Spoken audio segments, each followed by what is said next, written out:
Muitos acreditam que os discos voadores são tecnologia de outros planetas.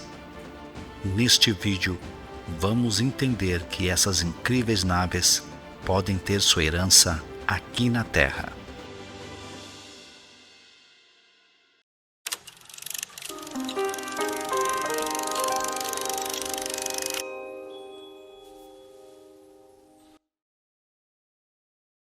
O termo disco voador surgiu pela primeira vez nos Estados Unidos em junho de 1947, após o relato do piloto civil Kenneth Arnold sobre ter avistado, enquanto pilotava seu avião, 9 objetos prateados em alta velocidade.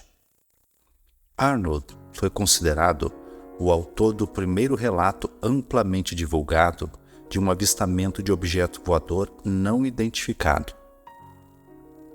A imprensa popularizou o termo ao interpretar erroneamente a descrição do piloto, de que as naves voavam como um prato atirado na água, de forma errática. Sua descrição se referia ao movimento do objeto, e não ao seu formato. Depois que a imprensa publicou a história de Kenneth Arnold, começaram a surgir muitos relatos de avistamentos de aeronaves em forma de discos.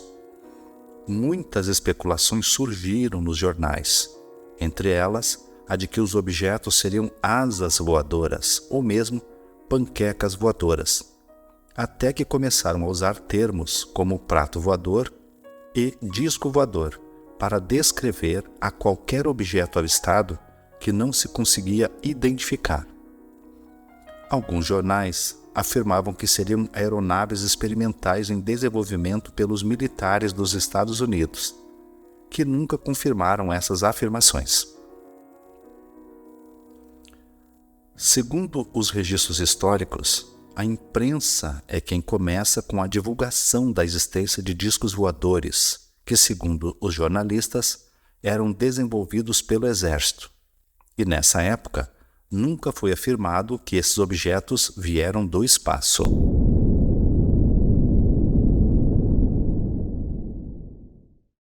Nos primeiros anos da Guerra Fria, as nações ocidentais especularam que esses avistamentos incomuns poderiam ser resultado do uso, pelos soviéticos, de tecnologia nazista capturada ou obtida por meio de engenharia reversa. Durante a Segunda Guerra Mundial, a propaganda do exército alemão divulgou falsas alegações e teoria da conspiração de que os engenheiros alemães eram capazes de realizar tanto viagens no tempo como viagens espaciais, usando naves construídas por seus aliados extraterrestres em uma base na Antártica. Houve também muita literatura que envolvia misticismo e ocultismo usado na propaganda do Partido Nazista. Miguel Serrano, um simpatizante chileno, em uma publicação, escreveu que Hitler lideraria uma frota de OVNIs a partir da base da Antártida para estabelecer o Quarto Reich. Essa suposta frota de OVNIs era chamada de Batalhão Final. O escritor Ernst Zündel escreveu livros que afirmavam que os discos voadores eram armas secretas nazistas lançadas de uma base subterrânea na Antártida, conhecida como a Terra Oca.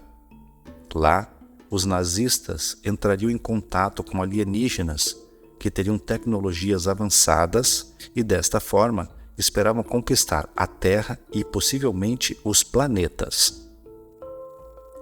Essas alegações foram o início do conceito de que alienígenas usavam discos voadores, duas ideias criadas em nossa sociedade.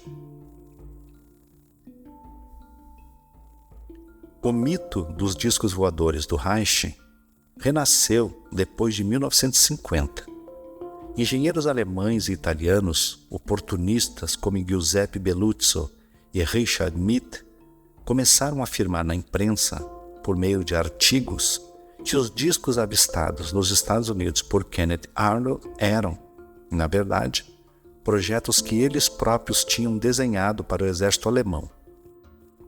Giuseppe Belluzzo foi quem começou a afirmar que discos voadores eram projetados e estudados na Alemanha e Itália em 1942, dando início ao mito dos OVNIs nazistas.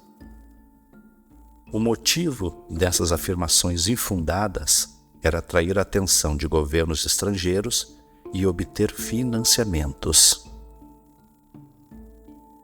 A imprensa da época foi quem começou a divulgar essas afirmações em massa, causando certa euforia e distorção da verdade, surgindo muita informação falsa e teorias da conspiração. Mas existiu realmente algum dispositivo ou nave em forma de disco usado pelos alemães?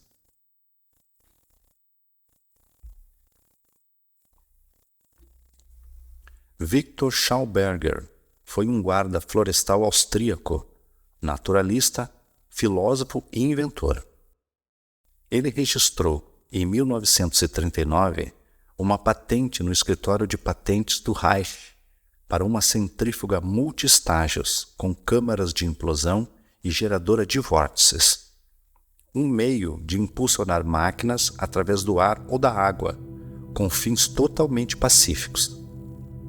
Trabalhou para o exército alemão o desenvolvimento de vários protótipos de discos voadores entre 1938 e 1945. Entre estes, inventou um dispositivo antigravidade chamado Repulsine, que funcionava apenas com água e ar. Nessa época, muita propaganda surgiu informando que o Reich desenvolvia muitas armas extraordinárias que seriam definitivas para a soberania do exército alemão. Em 1957, Victor e seu filho Walter foram convidados a se mudarem para os Estados Unidos e colocar a tecnologia de motores de implosão de Victor em produção. Dentre estas maravilhas, havia o sino, uma espécie de dispositivo voador primitivo construído com a tecnologia desenvolvida por Schauberger. Produzia uma intensa luz azul e um zumbido hipnótico.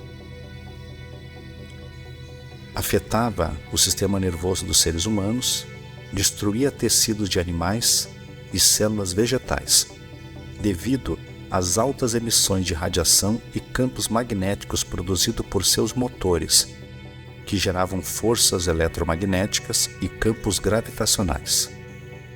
Afirmava-se que podia teletransportar pessoas através de dimensões desconhecidas, e até mesmo que Hitler se transportou para a Lua a bordo desta inacreditável máquina.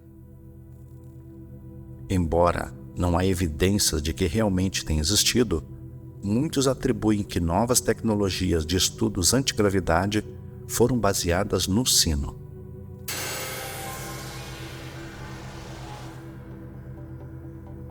O projeto Kiewer-Hebermann refere-se a um suposto projeto de disco voador desenvolvido na Alemanha durante a Segunda Guerra Mundial. A aeronave consistia de uma cabine central fixa envolta por um anel externo com lâminas de turbina móveis.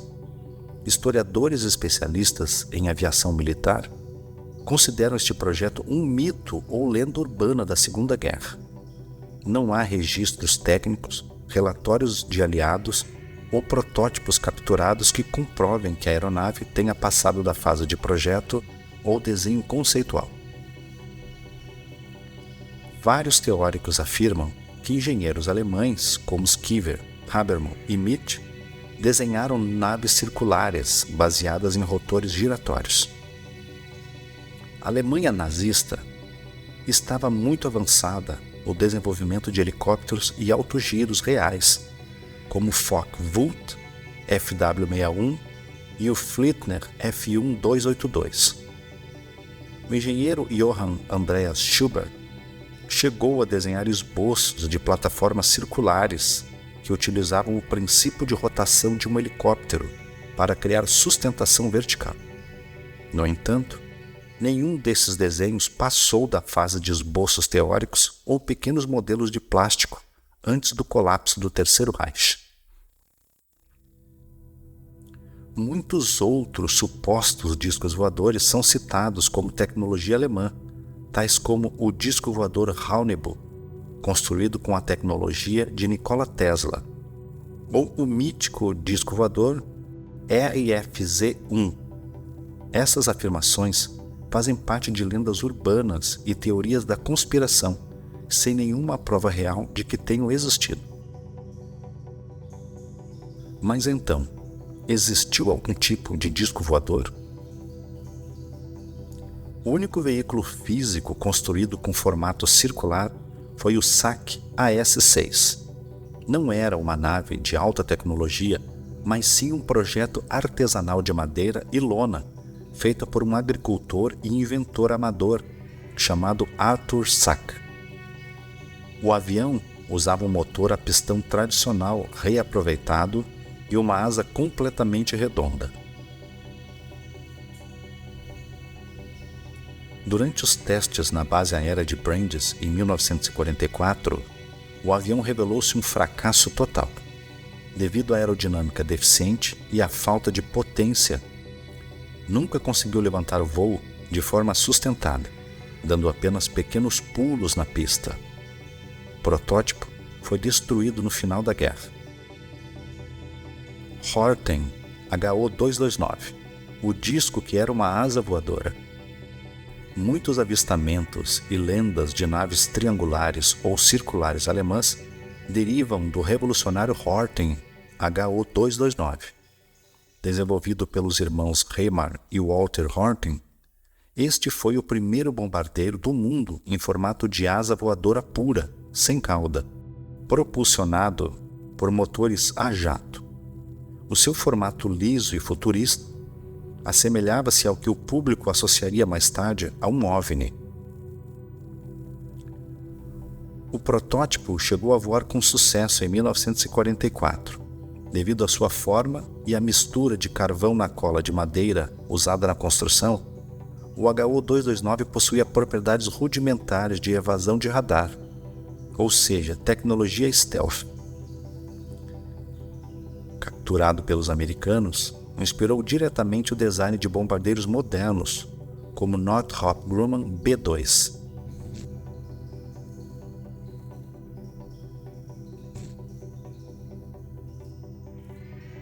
O Avrocar, também chamado disco Avro, foi uma tentativa real de criar um disco voador no Canadá, que falhou. Foi proposto ao exército norte-americano como um tipo de jipe voador, que também poderia servir como um veículo conceito para um posterior projeto de discos voadores supersônicos.